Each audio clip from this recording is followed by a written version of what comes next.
5 ఏళ్లుగా అవినీతి అక్రమాలతో అంటకాగిన గనుల శాఖలోని కొద్దిమంది అధికారుల తీరు ఒక్కొక్కటిగా బయటకొస్తున్న పరిస్థితి. అంటే కోడొచ్చిన తర్వాత ఎవరి పనిలో వాళ్ళు ఉన్న సమయంలో వీళ్ళు అంటే ఏదైతే సందట్లో సడేమియా అని చెప్తా ఉంటారు కదా, ఇంకా కోడున్న సమయంలో ఈ కోట్లు కొల్లగొట్టే పనులకు ఈ గనుల శాఖకు సంబంధించి కొద్దిమంది అధికారులు చేసినట్టుగా తెలుస్తోంది. అవన్నీ ఒక్కొక్కటిగా ఇప్పుడు బయటకు వస్తా ఉన్నాయి. దీనికి సంబంధించి చూస్తే 5 ఏళ్లుగా అవినీతి అక్రమాలతో అంటకాగిన గనుల శాఖ ఉన్నతాధికారి ఒకరు ఎన్నికల సమయంలో రెచ్చిపోయారు. మొత్తం అధికార వ్యవస్థ, ప్రభుత్వం, పార్టీలు ఎన్నికల్లో మునిగి తేలుతుంటే ఈయన మాత్రం కోట్లు వెనకేసుకునే పనిలో తలమునకలయ్యారు. ఎన్నికల నోటిఫికేషన్ ను ఏడాది ఏప్రిల్ 18న ప్రకటించారు. అప్పటి నుంచి ఎన్నికలు జరిగి ఫలితాలు వచ్చిన మరుసటి రోజు అంటే జూన్ 5వ తేదీ నాటికి భారీ గోల్మాల్ చేశారు. రాష్ట్ర వ్యాప్తంగా ఖనిజాల లీజులకు సంబంధించిన 280 దరఖాస్తులను సెటిల్ చేశారు. వాటికి 2 దశల్లో లెటర్ ఆఫ్ ఇంటెంట్లు జారీ చేశారు. ఇదంతా పరమరహస్యంగా చేశారు. ఇందులో ఎక్కువగా గ్రానైట్ కు సంబంధించిన లీజులున్నాయి. ఈ డీల్ విలువ 90 కోట్ల పైమాటే. లీజుదారులను అదిరించి బెదిరించి విశాఖ, ఒంగోలు, కృష్ణా జిల్లాలకు చెందిన 3 కీలక అధికారులు ఈ సొమ్మును వసూలు చేశారు. వీటిని గత ప్రభుత్వంలోని గనుల శాఖ పెద్ద మనిషి, కీలక అధికారి పంచుకున్నారు. గనుల శాఖలో ఇప్పుడు దీని గురించే చర్చ సాగుతుంది. ప్రభుత్వం విచారణ చేస్తే ఎల్ఓఐల లోగుట్టు బయటకొస్తుందని, అధికారుల అక్రమాల గురించి ఫైల్లే నిజాలు చెబుతాయని అధికార వర్గాలు వ్యాఖ్యానిస్తున్నాయి.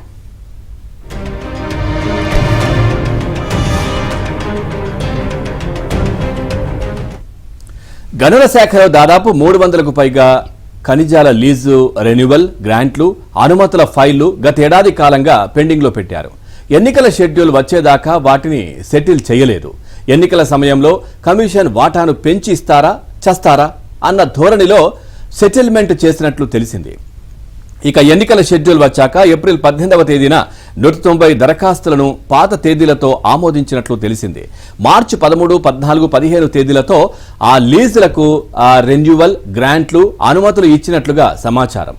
అంతకు ముందే జిల్లాలకు చెందిన అధికారులతో మార్చి 13, 14, 15 తేదీల్లోనే ఎల్ఓఐలకు ప్రతిపాదనలు పంపించినట్లుగా ఫైల్స్ తెప్పించుకున్నట్లు తెలిసింది. ఆ తేదీల్లోనే పంపించినట్లుగా కొత్తగా నోట్ ఫైల్స్ కూడా తెప్పించుకున్నారు. ఇక వీటి ఆధారంగా 190 దరఖాస్తులను సెటిల్ చేసి ఎల్ఓఐల జారీకి ఆమోదం తెలిపినట్లు తెలిసింది. ఆ రోజు గనుల శాఖ కీలక అధికారితో పాటు ఆయన పిఏ కూడా రాత్రి వరకు ఆఫీసులోనే ఉండి ఆ ఫైళ్లపై సంతకాలు చేసినట్లు తెలిసింది.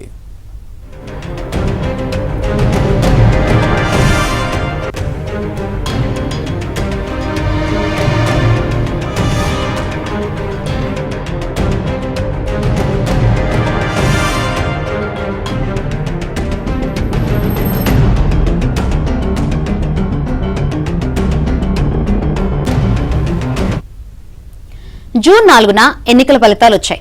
మరుసటి రోజు మధ్యాహ్నం 3:30 నుంచి రాత్రి 10 గంటల వరకు వారిద్దరే ఆఫీసులో ఉన్నారు. సాయంత్రం 6 గంటలకే ఆఫీసులో ఉన్న ఇతర అధికారులు, సిబ్బందిని ఇంటికి పంపించేశారు.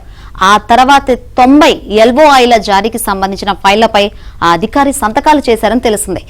వీటిని కూడా మార్చి 13, 14, 15 తేదీల్లోనే జారీ చేసినట్లుగా వ్యవహారం నడిపించినట్లు సమాచారం. ఇలా 2 దఫాలుగా 280 ఎల్ఓఐల జారీ ఫైళ్లను ఆమోదించినట్లు తెలిసింది. ఇందులో కొత్త లీజులు, పాత లీజులకు రెన్యువల్, గ్రాంట్లు ఉన్నాయి. ఎన్నికల కోడ్ అమల్లో ఉండగా పాత తేదీలతో సెటిల్ చేసిన లీజు దరఖాస్తుల వెనక 90 కోట్ల పైనే డీల్ ఉందని విశ్వసనీయంగా తెలిసింది. ఒక్కో ఎల్ఓఐకు సగటున 40 లక్షల చొప్పున వసూలు చేసినట్లుగా చెబుతున్నారు. లీజుదారులను అదిరించి బెదిరించి భారీ టార్గెట్లతో వసూలు చేసినట్లుగా చెబుతున్నారు. కీలక అధికారి వద్ద పనిచేసే పిఏకు డబ్బు మూటలు అందాకే సంతకాలు చేసినట్లుగా బాధిత లీజుదారు ఒకరు ఆంధ్రజ్యోతికి చెప్పారు.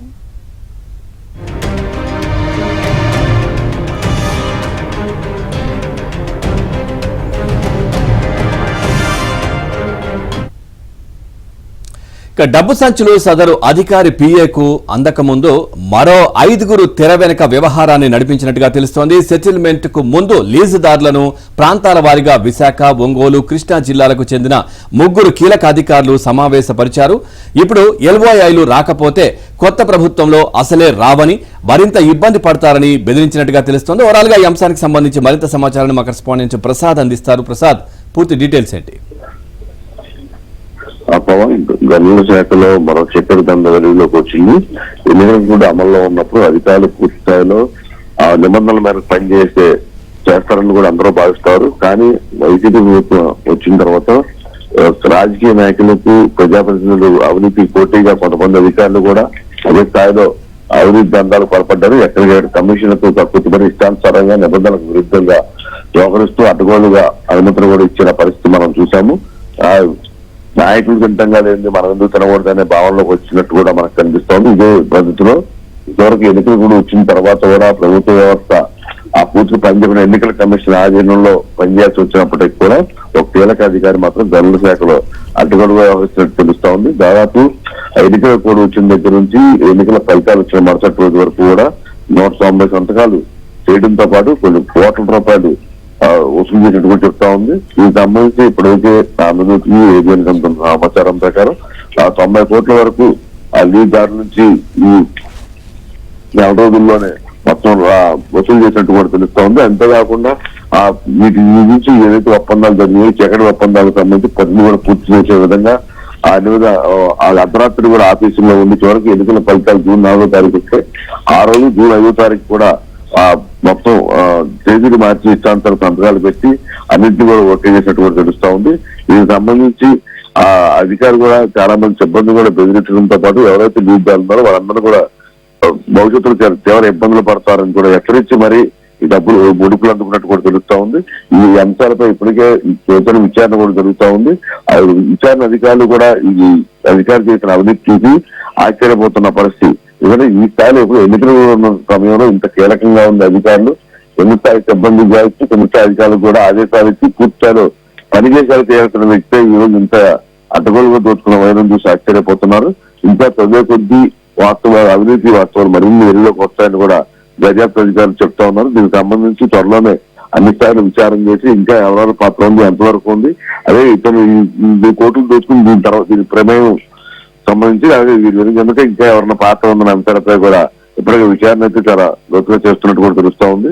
త్వరలోనే ఈ అన్ని అంశాలు ఒక నివేదిక రూపంలో ప్రభుత్వానికి అందజేసినప్పుడు దానికి సంబంధించి చంద్రబాబు నాయుడు ఇందులో ఎవరైతే అధికారుల పాత్ర కావచ్చు అలాగే ప్రజాప్రతినిధుల వైసీపీ నాయకుల పాత్రకు సంబంధించి కూడా వాస్తవాలు వెలుగులోకి వచ్చిన తర్వాత అన్ని రకాల చర్యలు ఉంటాయి. సంబంధించి అరెస్ట్ కూడా ఉండే అవకాశం ఉందని కూడా ఉన్నతాధికారులు